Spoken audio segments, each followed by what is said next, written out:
آپ نے فرمایا کہ سب سے اچھا اور بہتر دن جو ہے وہ جمعہ کا دن ہے۔ اس لیے علماء فرماتے ہیں کہ سال میں اچھا دن جو ہے وہ عرفات کا دن ہے،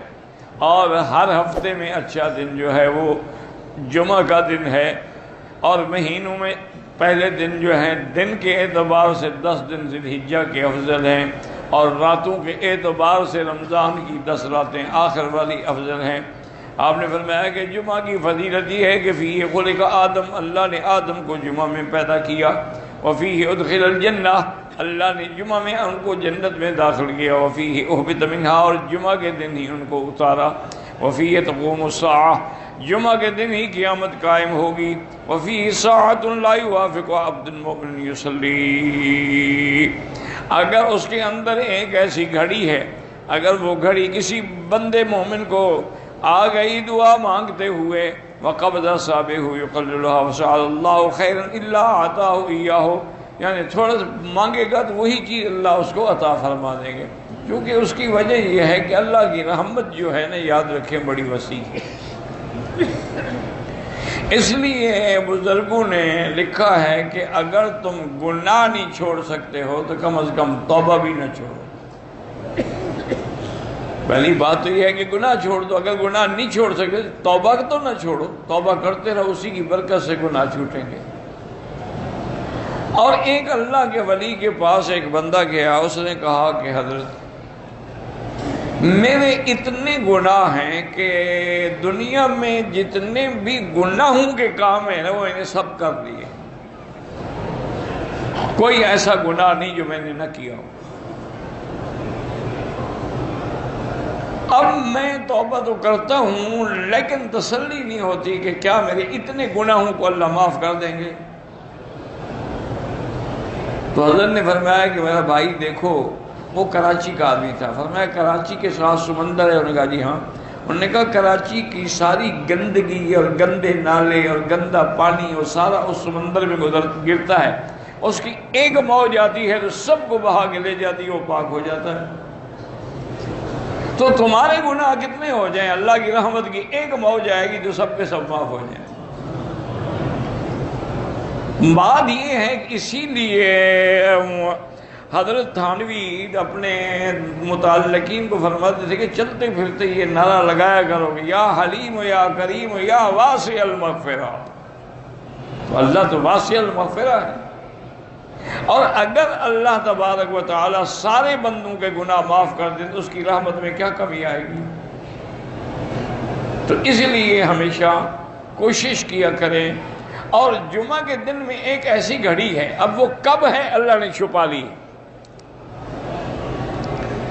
بعض لوگ تو یہ کہتے ہیں جی کہ آپ صبح کی نماز پڑھنے کے بعد طلوع شمس سے تیار ہو کے آ جائیں اور مسجد میں بیٹھ جائیں، قرآن پڑھتے رہیں، نماز پڑھتے رہیں، اللہ کا ذکر کرتے رہیں، اسی سارے دن میں کسی وقت وہ گھڑی آنی ہے، اور اس کام کی نیت کر لیں کہ میں اس لیے بیٹھا ہوں، تو انشاءاللہ وہ دعا آپ کی منظور ہو جائے گی۔ اور بعض علماء فرماتے ہیں کہ امام کے جو 2 خطبے ہیں نا، ایک خطبہ دے کے امام بیٹھتے ہیں پھر کھڑے ہوتے ہیں، یہ درمیان میں جو تھوڑا سا وقفہ ہے اسی میں وہ گھڑی ہے۔ لیکن راجح اقوال علماء کے یہی ہیں کہ عصر سے لے کر مغرب تک اس وقت میں وہ گھڑی مستجابہ ہے، جو دعا مانگو اللہ قبول فرما لیتے ہیں۔ تو مشکل تو کوئی نہیں ہے کہ انسان اگر چاہے، دیکھیں نا آدمی مزدوری کرتا ہے، نوکری کرتا ہے، 12 گھنٹے کی ڈیوٹی کرتا ہے، کبھی آن کال ہو تو 24 گھنٹے کی ڈیوٹی کرتا ہے، تو اگر آپ اپنی آخرت اور دنیا سنوارنے کے لیے عصر سے لے کر مغرب تک باوضو بیٹھ جائیں، نیت کر لیں، پھر تلاوت کرتے رہیں، درود پڑھتے رہیں، ذکر کرتے رہیں، تو گھڑی مل جائے گی۔ حضرت ابو سلمہ کہنے لگے کہ عبداللہ ابن سلام بھی بیٹھے تھے، انہوں نے کہا اچھا مجھے پتہ لگ گیا اس وقت کا، یہ معنی ہے کہ دن کے آخری حصے میں وہ وقت ہے، چونکہ آدم کو اللہ نے آخر وقت میں پیدا فرمایا ہے نا۔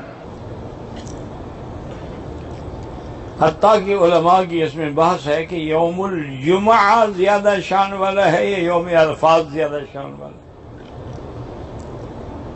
تو علماء نے اس کو یوں جمع کیا ہے کہ یوم عرفات سال میں شان والا ہے اور جمعہ ہر ہفتے میں شان والا ہے۔ اور اس دن کی ایک فضیلت بھی ہے کہ اگر کوئی شخص جمعہ کے دن ایک گھڑی اللہ نے رکھی ہے جو چھپا دی ہے، چونکہ ہر اعلیٰ چیز کو چھپایا جاتا ہے، لیلۃ القدر ہے اللہ نے چھپا دی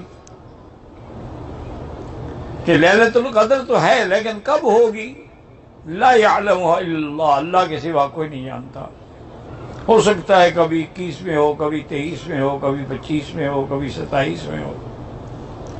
اسی طرح فیہ ساعۃ مستجابۃ، حضور نے فرمایا کہ جمعہ کے دن ایک ایسی گھڑی ہے جس میں جو بھی دعا کرو گے وہ قبول ہو جائے گی۔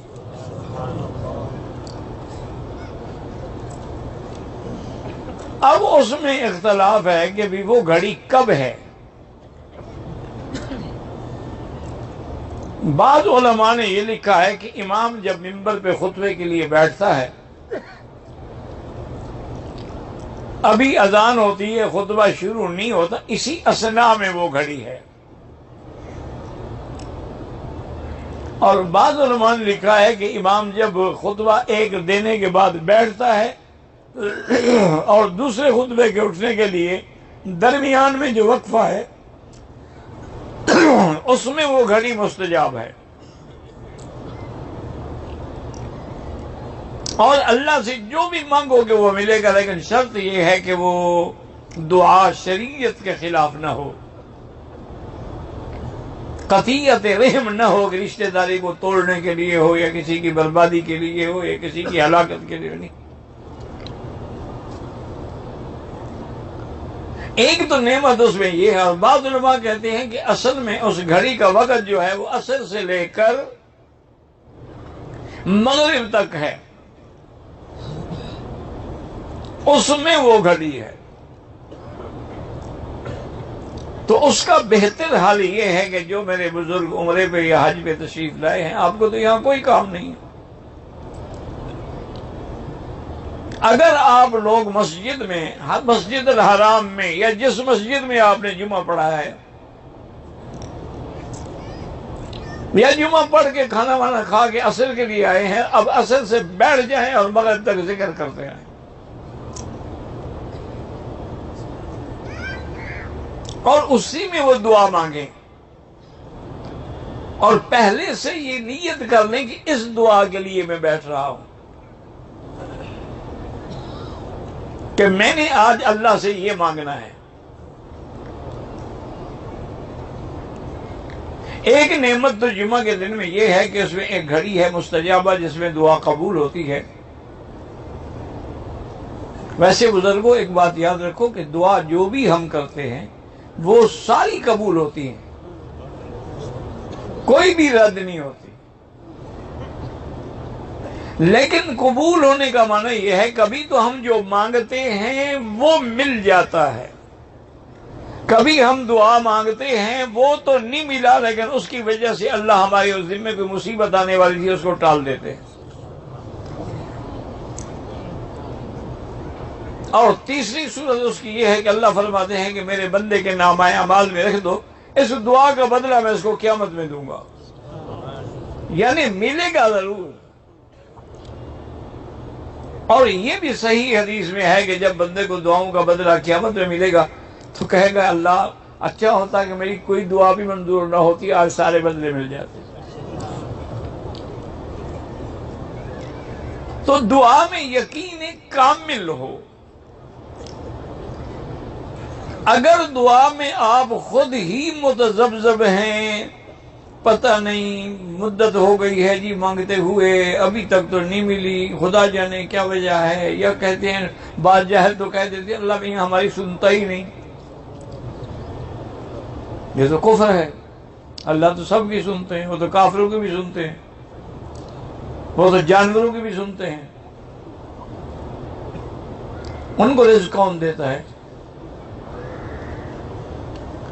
سیدنا سلیمان علیہ السلام، بارش نہیں تھی، آپ بھی دعا کر لیں کہ اللہ مکے میں بارش عطا فرما،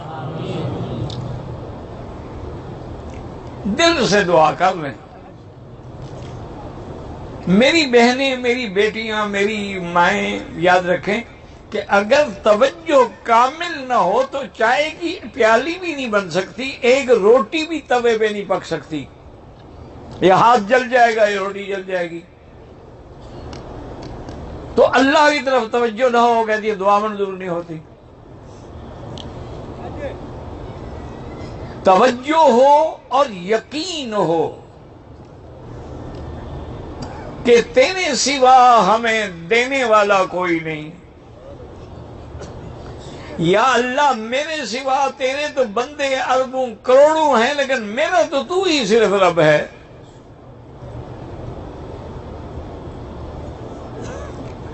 یقین کامل